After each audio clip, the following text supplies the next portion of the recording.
Welcome everybody to the Environmental Awareness Show. And we're here waiting for Max Egan, who may or may not show up, but he's somebody we'll be interviewing today. If he does show up, he's from Australia.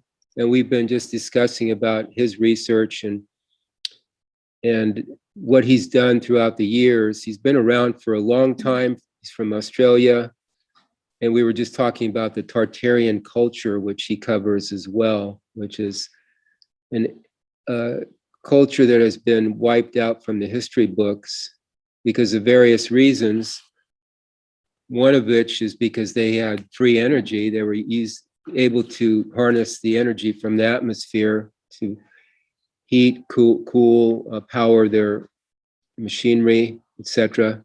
The controllers don't want this sort of thing, so they can contrive the way to get rid of this history of these people and evidence of that they even existed. So it's very interesting, but there's certain things that still exist from their civilization if you want to go that route, one of which we were just talking about what are the architectural wonders of the world, which in those days, 1700s, 1800s, 1600s, when they were supposedly built, did they really have the technology and the skills to build these wonderful cathedrals and buildings, these temples? And if you've seen pictures of them, they're just fabulous. They're just so intricately built. And we have nothing like that today. We have our skyscrapers, but nothing like what the past has given us. So, and also the railroads. If you look at history, and the railroads were supposedly built between 1820 to 1890 or something in the United States, and throughout the world, the majority of them, the tracks were laid. Well, again, the unskilled labor, supposedly the Chinese and the blacks and Irish, and look at the amount of tracks laid, the miles and the terrain they had to cover, going over high, to just the rivers and mountains, through all the weather that they had to face. I mean, this is an incredible feat even today to build these tracks. So that's supposedly Tartarian too. They were already here. So we were just discussing that while Max shows up or doesn't, but that's one of the things about the environment. And they were, as far as we know, the environment was clean 200-300 years ago, was more pristine, and now in just these few hundred years, we've been able to poison and pollute it really well to where we don't have much time here. So we'll open it up here for everybody if you want to share something that you found since we met last week. Go ahead if you want to share. Val, I just had a question. Have you ever heard of Lemuria? Yes, Lemuria, Atlantis, all those ancient civilizations, yes. Could you share a little bit about Lemuria? Because I know about it, but I don't know a lot about it. I've heard about it, but I don't know a lot. I haven't really watched the YouTube videos or read much about it.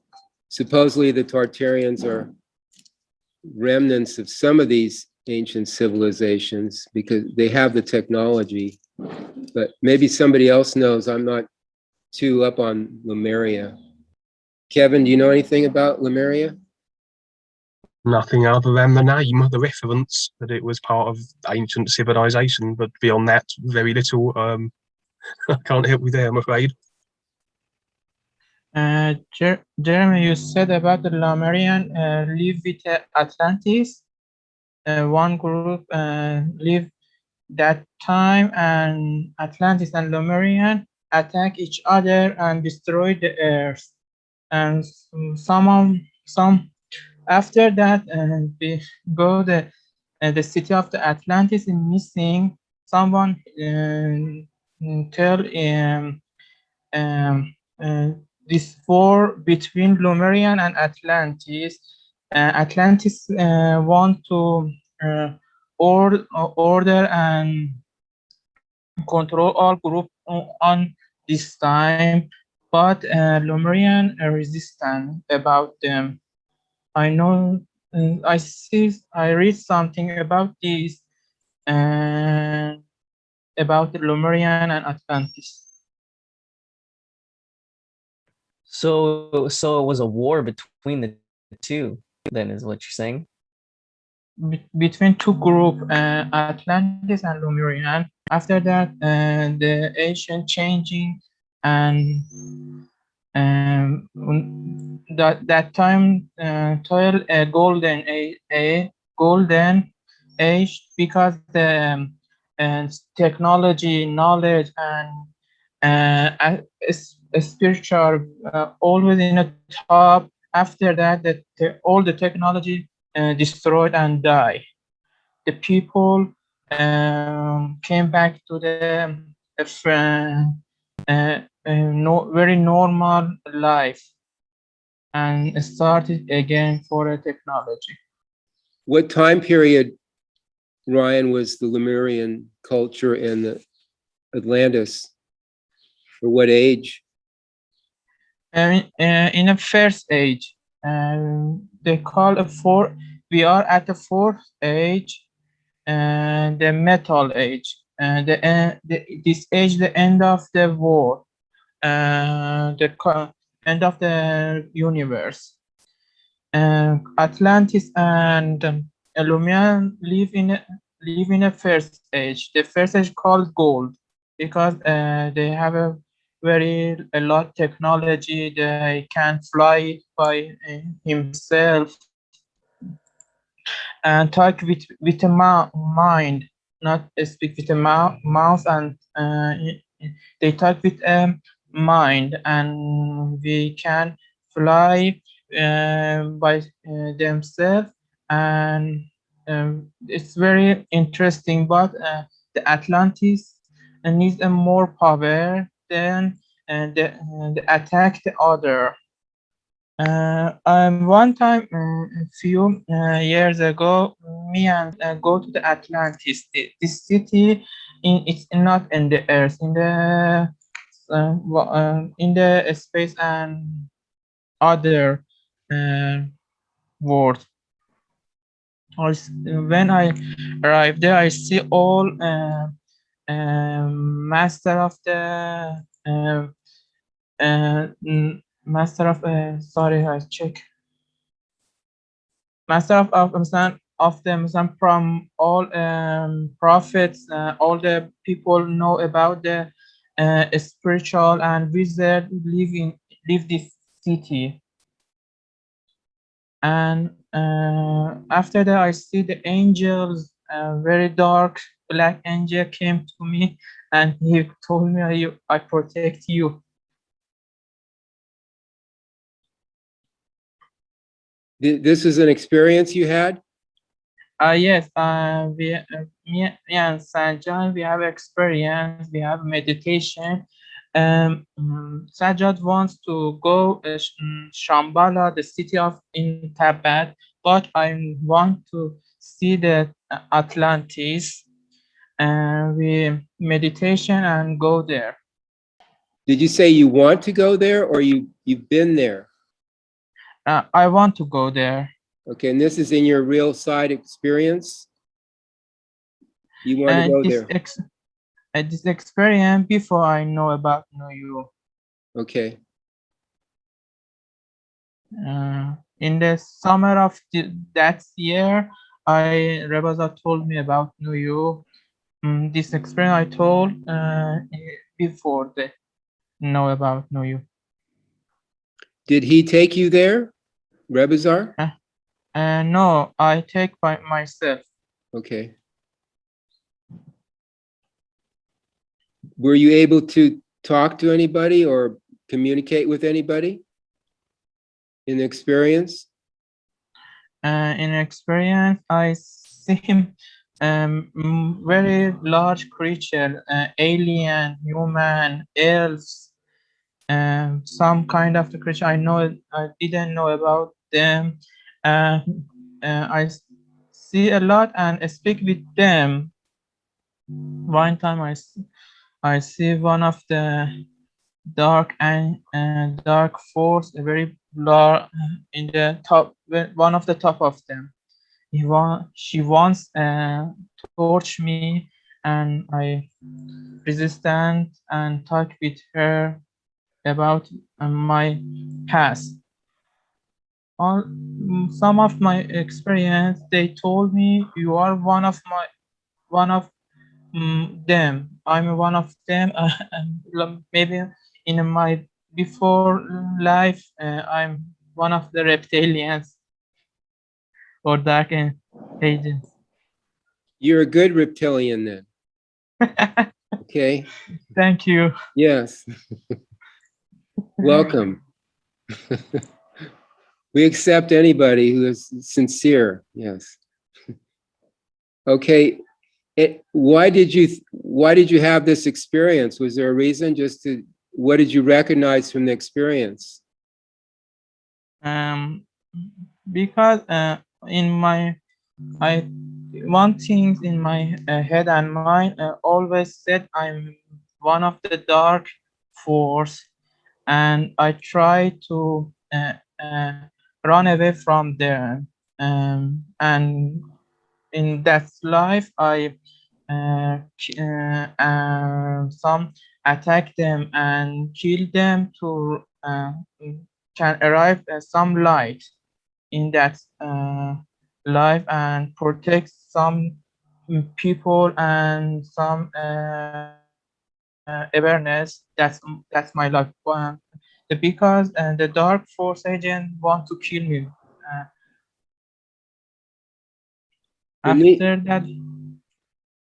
After that, I thought I'm down there in dark space, and a lot of time I in there.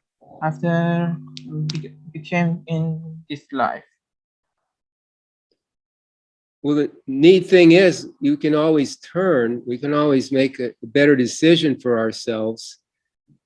We have to face what we created, but at least there's a choice we can make to turn around and to see more and not go down with the ship here. So I see that, if you were a reptilian and you had a change of heart, and there's always a chance, there's always a way out, there's always another way.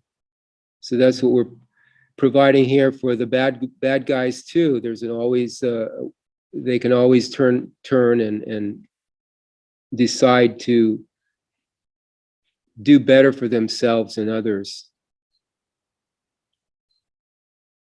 And thank you for that information. You're welcome. Do we want to get into something else? Does anybody have anything that they found this week in the environment on YouTube, or any experiences that you'd like to share in regard to the environment? Well, I had a little something here that I pulled off of Dane Wigington's site of that being what's the name of his site? It's completely escaped my mind. Geoengineeringwatch.org. One, yes. He was speaking about all the various nuclear reactors that are in operation at the moment across the globe. Specifically, he was talking about the Fukushima one, and he was saying how apparently they're experiencing a triple nuclear meltdowns with Fukushima and in some of the other infiltrations around the world. And a lot of people would suggest this is also being purposely done because, of course, the overall agenda at the moment for the controllers does seem to be a depopulation, and radiation would certainly assist in that regard. And it does seem that the reptilian body form is actually quite resilient to radiation, so this wouldn't affect the reptilians if they were to have a physical presence on the planet. And I dare say that the many other their hierarchy of minions as well probably have some resistance to it that we don't know about, or obviously won't be provided. Who knows what a technology they have to defend themselves against the atrocities they are perpetuating and continuing to do so unto the human race. But he was saying that apparently to power down these nuclear stations would require, for whatever reason, 10 years approximately for them to safely be deactivated. And he was suggesting also that this year it has been predicted that along with the vaccinations, which was the main prediction for this year, is also going to be the global blackouts we're going to be experiencing, where they start to sporadically shut down power the world over.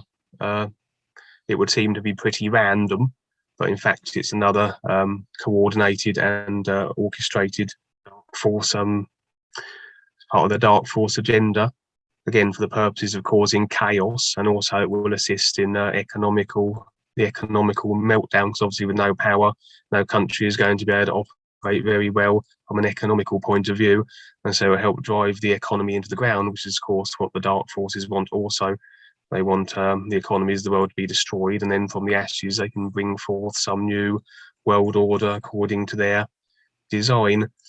And so he was saying that obviously the power is also essential for maintaining the safety of these nuclear power stations.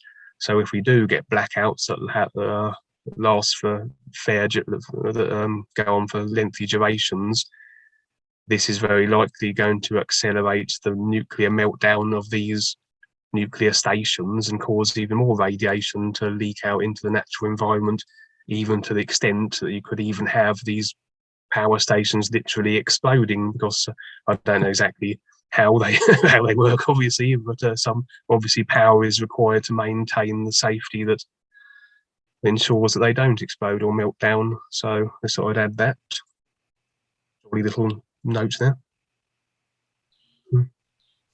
Yeah, on Planet of the Humans, if you all saw that documentary, if you haven't, it's a good one. I'll see if I can post it here. It's supposedly been banned from YouTube because it has inaccurate information according to some, but it's actually telling you about what's going on with the solar, particularly the solar companies, and how they're, polluting and poisoning the environment, making these solar panels, all the lithium and all what goes into the panels, and the process is more destructive than what the benefit is. And these people creating these panels or marketing them are upset because they're being exposed. So they're suing the director. The producer is Michael Moore, the famous Michael Moore, who's done a lot of documentaries. And they took it off YouTube, but it's still around. One of the things they talk about is the sea, and how harvesting seaweed to power certain machinery. And right there, you could see, you take the seaweed out, the kelp, the ocean is just even more so being destroyed. The plankton's being destroyed from the chemtrails and all the junk in the air falling on the oceans. The plankton is crucial to oxygen, as well as other plant life or the marine life. So it's just one thing after another. But sometimes Duane, I talked to Duane about this, and sometimes he's like, we're done, no chance, we can offset a little bit. Sometimes he warms up to where maybe there's a chance. Maybe there's a chance to save, there's no chance really, but sometimes he warms up to where maybe, if there's enough agreement, and the way things are moving right now, they're from all the planning and preparation we've done here, as well as on the real side, things are moving to where they're coming together a lot, and the reptilians are agreeing more. There's more people like that. The bad guys that are seeing, they have no no future, basically. They're turning. So maybe with the agreement, there's a way to reposition ourselves here on this planet and not have it destroyed. We'll see. It's a long shot, but still there's you could say hope. I don't want to use that word, but through agreement, there's a way to do something here to at least have some resemblance of sense here, instead of everybody agreeing to the destruction of it. But we'll see. It's day by day. Everything is always day by day, and decisions we make affect a lot. One decision can mean a lot. Yes, Dane Wigington also in that report spoke about the plankton as well, and he said at the moment the overall plankton percentage is down to 60%, and he said another reason why it was being destroyed was because of the depleting ozone layer. Apparently this UV light is very devastating and to the plankton, because obviously the ozone protects the plankton with everything else that's living from the extreme levels of UV light, and so absent of the ozone layer, that is also contributing to the depletion of the plankton, which is, as you said, is the platform for all the life. So basically without this plankton there will be no life. So I just sort of add that. Yeah. There's always it's about agreement, but recreating or creating another position here. People don't see that they have an opportunity to do that, to create a position that makes sense here with what we're doing while we're here in the physical. Well, it's to say what you said earlier about the documentary, The Planet of the Humans, where you had the people, what are they, like so-called fact checkers come in and say, oh, okay, well, that's not this and whatever. There's a similar situation where people were making statements about the vaccine, the COVID vaccine, that it alters DNA. Well, you had a bunch of fact checkers coming in saying, well, no, it doesn't alter your DNA. And I watched a video to become more aware of, what they meant by that. And someone basically broke it down, said it doesn't alter your DNA, but it alters the way your DNA functions. That it's not changing the sequence, it's just inserting something to have it basically run a new type of system. And that's what they say on one of the websites. It's like think about it like a computer system, and all this and that it makes it has your body make the sickness in your body, or the virus inside your body, the whatever it is, your cells start producing it. And they made a interesting point about the animal trials that it went through, the antibodies that it made, is that I didn't know that there was two different types of antibodies. There's the binding antibodies, and then there's the, what were they called? Neutralizing antibodies, something like that. But so when they tell you that it produces the antibodies, it's true, it produces antibodies, but it doesn't produce neutralizing antibodies, it produces binding antibodies. So it's really just a game of which antibodies can it produce more of. And so what happens when your body starts producing these binding antibodies, that if you catch it out in the wild, this COVID, whatever, you're actually almost 100% likely to die, because you get this, you're sick, your body can't handle it. You go into shock almost. Thanks, Jeremy. Okay, we're about out of time. So thanks, everybody. Thanks, Ryan, Kevin, Jeremy, for being on.